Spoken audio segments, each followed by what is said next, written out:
Salut, aujourd'hui dans cette vidéo de Au Petit Vidéaste, je vais vous expliquer comment réaliser votre studio vidéo à la maison en 5 étapes.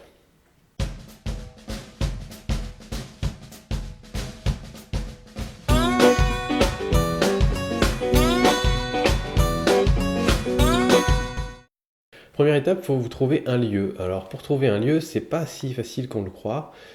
Ça dépend de vraiment pas mal de facteurs, mais globalement, il faut essayer déjà de faire avec ce que vous avez chez vous, c'est l'idéal.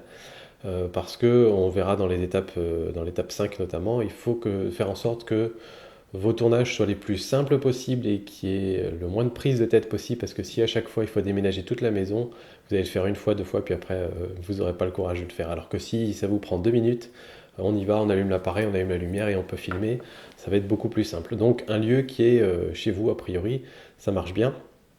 Personnellement, je l'ai fait dans mon garage. Pourquoi dans le garage? Parce que on peut coller des trucs au sol, on peut laisser des choses traîner un petit peu. C'est pas très gênant. Alors que si c'était dans le salon, par exemple, on ne laisserait pas des lumières, des caméras, des choses comme ça dans le salon. Et il faudrait toujours tout ranger. Donc voilà, c'est un lieu qui est assez neutre. Autre avantage de ce lieu, c'est qu'il n'y a pas de fenêtre, il y a juste une petite fenêtre là qui est cachée, et donc on va avoir une lumière qui est constante. Je vais constamment avoir la lumière de mes spots, et ce sera toujours la même lumière, donc il n'y aura pas besoin de refaire les réglages à chaque fois. Et ça c'est quelque chose de super important. Si vous vous basez uniquement sur la lumière du jour par exemple, ça va être gênant parce qu'un jour ça va être nuageux, un jour ça va être ensoleillé, une fois vous allez vouloir tourner le soir, et vous n'aurez jamais la même lumière, il faudra à chaque fois refaire tous les réglages sur votre appareil photo. Donc autre chose pour le lieu, il faut essayer de trouver un lieu qui soit assez neutre, c'est-à-dire où il n'y ait pas trop de diversion derrière. Vous voyez que par exemple derrière moi j'ai un mur blanc. Seul petit bémol, c'est que j'ai deux petits interrupteurs qui sont derrière. Alors je les cache avec des photos, je pourrais changer selon les vidéos avec un peu de pâte à fixe. Hop, je mets une autre photo. Je mettrai peut-être des photos plus grandes, enfin on verra. Mais voilà, c'est un moyen d'habiller ce lieu. J'ai aussi des cartons là derrière, mais je les ai recouverts d'un drap noir pour que ça fasse un petit peu plus classe. Et voilà.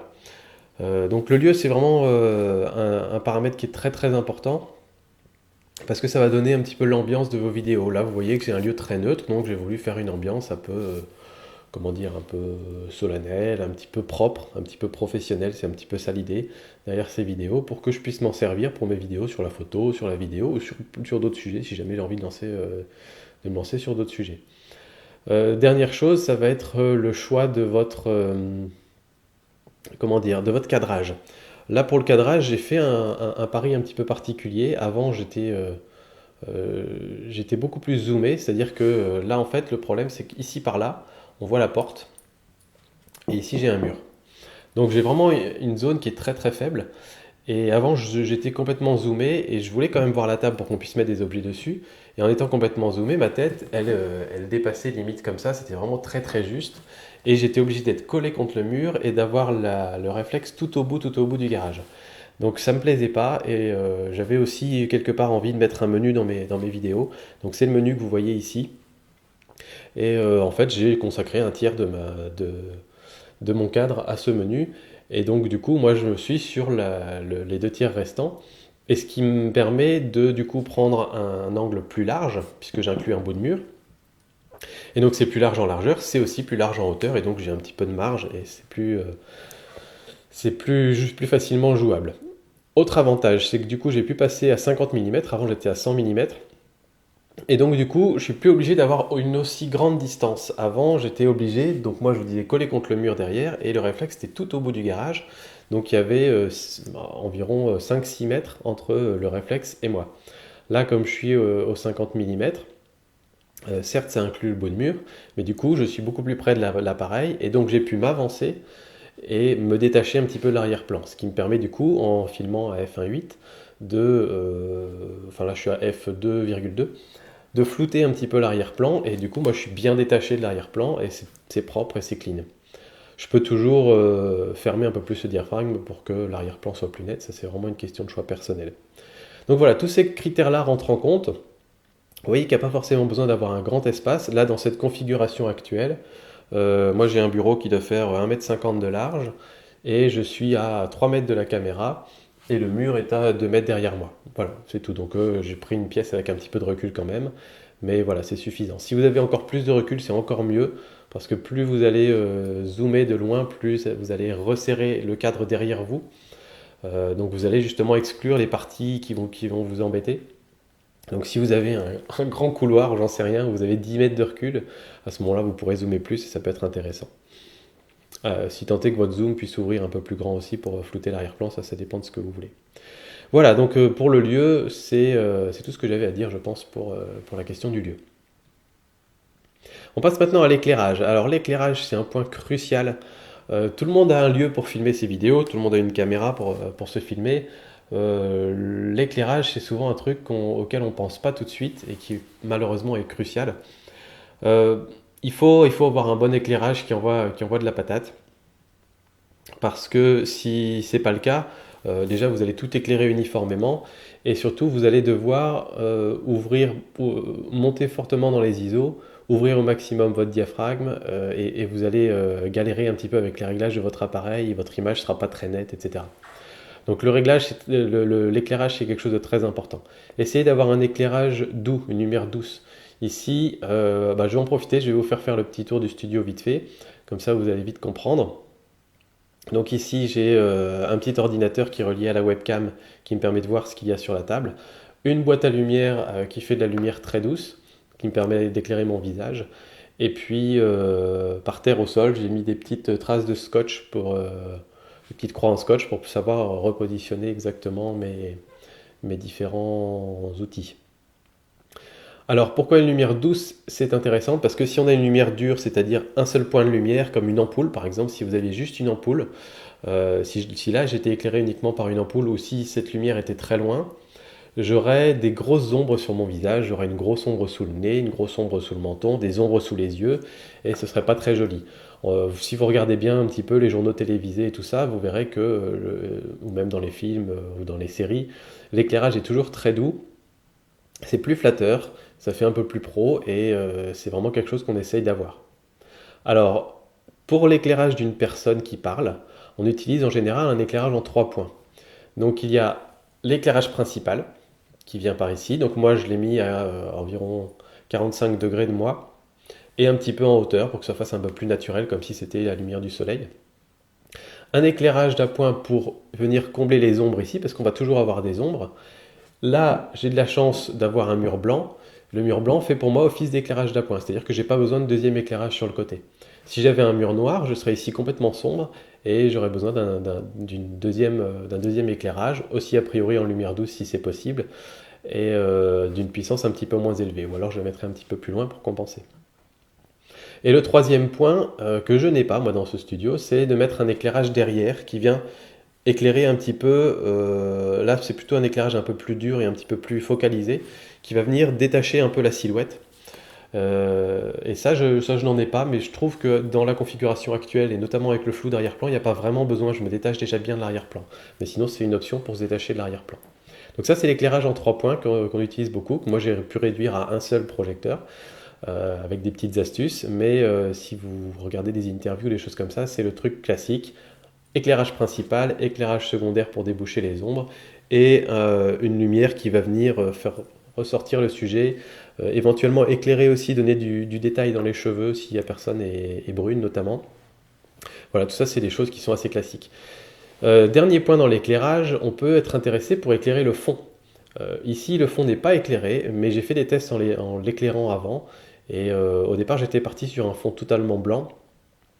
Et finalement, je repars sur un fond un petit peu plus sobre. Et je trouve qu'en fait, quand il est un petit peu plus foncé, c'est mieux parce que je ressors plus devant le fond. Mais peut-être que je l'éclairerai un peu plus, je verrai à l'avenir. Mais là, c'est vraiment pareil, question de goût personnel. Mais un éclairage sur le fond n'est pas forcément une mauvaise idée. Là, pareil, essayez d'avoir un éclairage le plus doux possible. Parce que sinon, vous allez créer des ombres où vous allez voir les petits défauts qu'il y a dans votre fond, dans votre arrière-plan. Voilà, c'est tout pour la partie éclairage. On va maintenant passer, juste pour terminer, oui, sur la partie éclairage, c'est difficile à croire, mais je vous jure que le jour où vous avez un bon éclairage sur votre vidéo, vous allez le voir dans la vidéo. Ça a l'air plus... On a l'impression qu'il y a une meilleure définition, on a l'impression que c'est plus net, on a l'impression que c'est plus propre. Donc je vous incite vraiment grandement à vous acheter un de ces petits kits là. Ça m'a coûté 40 euros pour avoir le trépied, la perche qui monte, la boîte à lumière et l'ampoule qui va avec. Et tout ça, c'est environ 40 euros. Donc c'est vraiment pas très cher et je vous incite fortement à vous en acheter une ou deux pour pouvoir commencer à éclairer un petit peu mieux vos vidéos. On passe donc maintenant au paramétrage de l'appareil photo.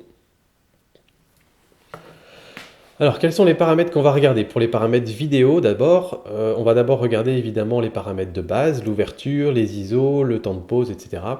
Le temps d'exposition, on va rester calé sur un cinquantième de seconde parce que c'est un temps d'exposition, comme je vous ai déjà expliqué, qui est correct quand on filme à 24 images par seconde. C'est ce qui va donner l'effet un petit peu plus cinématique. On est habitué à voir ce type d'image dans les films ou à la télévision. Et en plus de ça, c'est le plus court, le temps de pause, pardon, le temps de pause le plus long que vous puissiez avoir. Si vous vous mettiez à un 200e de seconde, par exemple, vous aurez moins de lumière. Donc en fait, on a intérêt à avoir un temps de pause le plus long possible. Et c'est le plus long possible qui permet d'avoir quand même une image correcte. Donc voilà, je vous conseille de rester figé à un 50e de seconde pour vos prises de vue. Ensuite, l'ouverture, là je dis ça dépend vraiment de ce que vous souhaitez faire. Vous pouvez fermer un petit peu plus pour faire ressortir un petit peu plus l'arrière-plan. Ou alors vous rapprochez de l'arrière-plan, ça c'est une autre possibilité. Moi personnellement, je suis plutôt content d'ouvrir au maximum, comme ça floute un peu l'arrière-plan et en plus je capte plus de lumière. Donc là j'ai mis mon petit 50 mm f1.8. Au départ j'étais ouvert à 1,8 mais j'étais un petit peu gêné parce que quand on ouvre grand, la profondeur de champ est plus faible et je me retrouvais un petit peu quand je m'avançais, ça devenait presque un petit peu flou sur moi, quand je me reculais c'était un petit peu flou, ça l'est sans doute encore un petit peu, mais là je trouve que c'est plus acceptable. Donc voilà, réglez un petit peu pour avoir l'ouverture qui vous plaît. Moi je suis content ici à f2.2, c'est comme ça que je l'ai réglé. Et ensuite vous allez régler vos ISO en conséquence pour avoir un histogramme qui soit correct. Donc regardez bien l'histogramme dans votre vidéo, vous appuyez sur la touche info plusieurs fois et vous verrez l'histogramme. Et donc évitez par exemple qu'il y ait trop de blancs cramés. Moi par exemple j'ai des blancs cramés mais il s'agit uniquement de la table qui est là. Donc ça ne me dérange pas que les blancs soient cramés. Et surtout regardez le visage. Il ne faut pas que sur le visage on ait des zones complètement cramées, une tache. Par exemple moi je sais que j'ai une petite tache sur le front, une petite tache de lumière, ce qui est normal. Mais voilà, notamment si vous avez un éclairage dur, vous allez avoir des taches qui vont ressortir, ça va vraiment pas être beau. Mais faites attention aussi, est-ce que dans les noirs on ait des détails et que ce soit pas trop sombre non plus. Donc voilà, à vous de régler et regardez votre histogramme, s'il est bien réparti sur toute la longueur de l'histogramme, a priori c'est que vous êtes plutôt bon. Voilà, donc là par exemple, à titre d'exemple, je suis à 1 cinquantième de seconde, ouverture à f2.2 et je suis à ISO 200. Voilà. Dernière chose que vous pouvez faire dans votre menu, c'est régler la balance des blancs. La balance des blancs, normalement, devrait correspondre à celle que vous avez sur votre ampoule. Le souci, c'est que là, c'est un kit, je vous ai dit, à 40 € acheté sur Amazon, c'est vraiment pas très cher, et l'ampoule est donnée pour être à 5500 Kelvin. Or, à 5500 Kelvin, je trouve que c'est trop froid, et donc j'ai boosté un petit peu, et là, en fait, je suis en réalité plus à 6000 ou 6500 Kelvin dans les réglages de mon appareil photo. Ça permet d'avoir des tons un petit peu plus chauds. Ensuite, on va s'intéresser au style d'image. Alors, les styles d'image, c'est quelque chose qui est très important. C'est ce qui va déterminer l'apparence globale de votre image. Si ça va être contrasté, s'il va y avoir beaucoup de couleurs, pas beaucoup de couleurs, etc. Moi, ce que je vous conseille, c'est de vous mettre en neutre, parce que c'est celle qui va appliquer le moins de post-traitement dans l'appareil photo. C'est toujours plus intéressant de faire du post-traitement sur l'ordinateur que dans l'appareil photo, en général. Et donc, moi, je me suis mis sur neutre. Ensuite, vous avez différents sliders, vous avez différents curseurs. Donc, vous avez la netteté. J'ai fait différents tests de netteté, avec la netteté à 0, la netteté à 1, à 3, à 5 et ça va jusqu'à 7. Et vous remarquez probablement que quand on passe la netteté, déjà à partir de 3, on a des petites lignes qui bougent dans les cheveux quand ça bouge, etc. Ça fait vraiment pas propre. On sent que c'est forcé la netteté, c'est trop net, c'est pas normal, ça fait bizarre. Donc ce que je vous conseille moi, c'est de mettre la netteté. Donc moi personnellement, en faisant les tests, la netteté à 1 me plaisait bien. Ceci dit, les logiciels font très bien la netteté. Moi personnellement, j'utilise Adobe Premiere Elements qui gère très bien la netteté. Et donc, je vous conseille de mettre la netteté à 0 et de la booster un petit peu dans votre logiciel de montage. Ce sera plus propre que si c'est l'appareil qui le fait en interne. Ensuite, le contraste. Là, le contraste, c'est un petit peu pareil. Si vous voulez un côté un peu cinématique et sachant que vous avez une configuration où normalement vous avez des lumières très claires et peut-être des tons un peu sombres sur vos vêtements, le micro, etc., vous allez avoir pas mal de contraste dans votre scène. Donc le mieux c'est très souvent de mettre le contraste au minimum. Donc là le contraste il est à moins 4. Et au pire, vous pouvez toujours le réaugmenter très facilement dans un logiciel de montage. L'inverse n'est pas possible. Si vous avez trop de contraste sur votre film, vous ne pouvez pas la décontraster ensuite. Donc vous avez intérêt à vous mettre vraiment le contraste au minimum. La saturation, c'est la petite exception à la règle. Au départ, je faisais mes vidéos avec la saturation à moins 4. Et je me suis rendu compte que dans mon logiciel de montage, en tout cas, les curseurs de saturation n'étaient pas très bons et ça saturait les couleurs de façon un peu bizarre, c'était pas beau. Et donc je cherche maintenant à avoir une couleur un peu plus fidèle dès le départ. Pas trop boostée, pas trop saturée quand même, mais plutôt fidèle. Donc plutôt que de mettre la saturation en moins 4, je la mets à moins 2. Et je suis plutôt content du résultat comme ça. Dernière chose, c'est la teinte. Normalement, la teinte, on n'y touche pas, on la laisse sur 0. En gros, hein, pour vous donner une idée, la balance des blancs, ça va gérer d'un côté, ça va faire tendre vers le bleu, donc tout va devenir un peu plus bleu. D'un autre côté, tout va tendre vers les jaunes orangés. Tout va être plus chaud, plus froid, plus chaud. La teinte, elle, va gérer entre le magenta, donc plutôt violet, rose, et le vert. Et en fait, sur mes vidéos, mon visage était totalement, toujours un peu vert, j'avais l'impression d'être malade, alors que pourtant ma teinte était réglée à 0, ma balance des blancs était bien faite et tout ça. Et donc j'en suis arrivé à la conclusion que c'est probablement mes ampoules, encore une fois, de mauvaise qualité, qui sont pas très bien réglées et qui tirent un petit peu sur le vert. Donc j'ai dû faire un réglage de teinte et je suis allé à fond vers le magenta, donc pour annuler un petit peu le vert et redonner à ma peau une couleur particulière. Faites bien attention parce qu'en fait les couleurs tout autour me paraissaient bien, mais la couleur de la peau, on se rend vite compte quand il y a un souci en fait. On a vraiment des références, on sait à quoi ça ressemble une peau, on en a vu des centaines dans notre vie, et donc c'est vraiment difficile de bien régler la lumière pour la peau. Et dans mon cas, j'ai dû mettre la teinte à moins 4, donc vraiment tirer le plus possible vers le magenta pour que le vert disparaisse. Voilà, là c'est quand on règle la teinte, on fait un petit peu des essais entre la teinte, la balance des blancs pour voir régler l'un, régler l'autre, pour réussir à trouver quelque chose qui nous plaît. Voilà, ça c'était un petit peu mes paramètres. Les vôtres peuvent être différents en fonction des lumières que vous utilisez, de la caméra que vous utilisez, mais je vous invite à faire des tests. En gros, c'est assez simple, hein. Donc moi, je me levais, j'allais appuyer sur le bouton et je disais netteté à 1. Hop, je revenais, je me filmais, 2 secondes, j'y retourne, je change de netteté, je revenais, netteté à 3. Et du coup, j'ai toutes mes petites vidéos de netteté 0, 1, 3, 5, 7. Je les ai regardées toutes et je me suis dit, 1 ça me plaît, 3 c'est déjà trop fort. Donc je vais essayer de rester à 1. Et puis après, je me suis rendu compte que sur le logiciel, c'était plus simple de booster la netteté, donc je le fais à 0. Idem pour la saturation, j'ai fait mes tests à -4, -3, -2, etc. Et j'estime à ce moment-là quand est-ce que ça me paraît bon. Donc ça fait plein de mini-vidéos à tourner, ça prend du temps, mais une fois que vous avez le bon réglage, ça va être beaucoup plus simple ensuite dans le logiciel de montage. Il n'y aura pas besoin à chaque fois de retrifouiller les curseurs pour retrouver les bonnes couleurs et tout ça. Vous avez tout de suite la bonne couleur et le montage se fait beaucoup plus vite. Et encore une fois, c'est des réglages qu'on fait une seule fois. Si vous avez trouvé un bon lieu, un bon environnement où il n'y a pas de lumière extérieure, vous allez toujours avoir le même éclairage. Donc ça c'est parfait. Petite note sur l'éclairage, faut laisser un petit peu de temps pour que l'éclairage chauffe. Au départ, si on l'allume tout de suite, il n'est pas à fond. Il faut attendre 1 minute ou 2 pour que la lumière soit constante. Voilà pour les paramètres du réflexe. Il y avait pas mal de choses à dire. En termes de choix de format, moi je vous conseille d'utiliser toujours le format le plus gros si vous n'êtes pas gêné par la puissance de votre ordinateur, mais en gros filmer en Full HD en 1080p. Et si vous êtes chez Canon, je crois qu'il y a le All-Eye,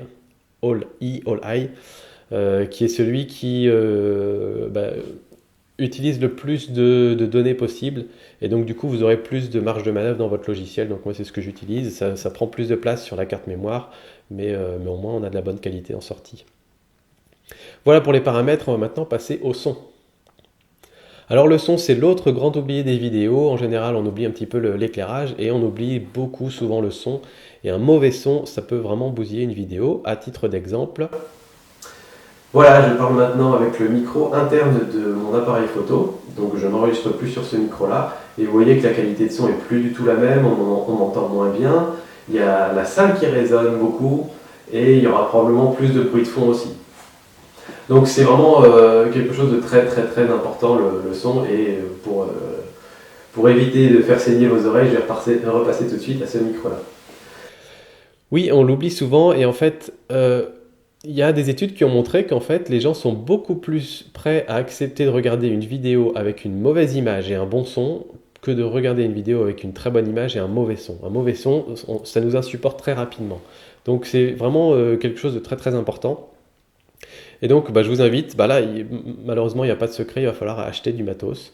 J'ai fait une vidéo sur les différents types de micros, que ce soit entre le micro cravate, le micro omnidirectionnel ou le micro canon qu'on peut mettre sur l'appareil photo, et quels sont les avantages et les inconvénients de chacun. Je vous invite à aller voir cette vidéo. Comme ça, vous pourrez déterminer qu'est-ce qui vous va le mieux pour vous. Moi, personnellement, c'est le omnidirectionnel dans le cas présent. Voilà, pour le son, il y a quelque chose de très simple à retenir, c'est qu'en gros, il faut avoir le micro le plus près possible de votre bouche pour éviter tous les sons parasites. Donc, en gros, ce qui veut dire, c'est que le signal de votre bouche va être important pour le micro par rapport aux signaux extérieurs. Si je me mets beaucoup plus loin, le micro va m'entendre aussi bien que la voiture qui va passer dans la rue. Et ça va être un souci parce qu'ils vont ressortir tous les deux au même niveau. Si je me mets très près, mon son va ressortir beaucoup plus que le son des oiseaux qui sont dehors ou de quoi que ce soit d'autre. Et aussi, si je suis beaucoup plus près, le son de ma voix va être beaucoup plus fort que l'écho qui va être envoyé par la salle. Et on entend beaucoup moins l'écho quand je parle dans ce micro que quand je parle dans le micro de l'appareil photo, qui se trouve à quelques mètres. Donc voilà, pour la partie son, je pense que c'est vraiment un détail assez important et essayez de ne pas le négliger. Ça coûte un petit peu de sous, on n'y pense pas forcément toujours quand on se met à lancer des vidéos, mais c'est crucial quand même. On passe maintenant à la partie numéro 5 que j'appelle la partie routine. Alors, qu'est-ce que ça cache ce mot? L'idée c'est que vous puissiez installer votre système, une fois que vous avez fait tous vos tests, que vous avez trouvé tout ce qui fonctionne, que vous installiez votre système et que vous mettiez des repères à droite, à gauche, dans l'appareil photo par exemple, dans un menu, vous enregistrez tout. Par exemple, il y a le menu custom, donc personnalisé, sur le 70D, c'est un mode parmi d'autres. Je tourne le mode, je me mets sur le mode C, et je peux mettre tous les paramètres que je veux dans ce mode-là, y compris dans les menus. Je peux changer les paramètres. Et ce qui fait que quand je partirai prendre des photos avec mon appareil, je peux mettre en manuel, je peux mettre dans n'importe quel mode, changer tous les réglages. Si je veux venir filmer ma vidéo, je viens mettre mon appareil, je me mets en mode C et j'ai à nouveau tous mes paramètres qui reviennent. C'est beaucoup plus simple, on perd pas de temps.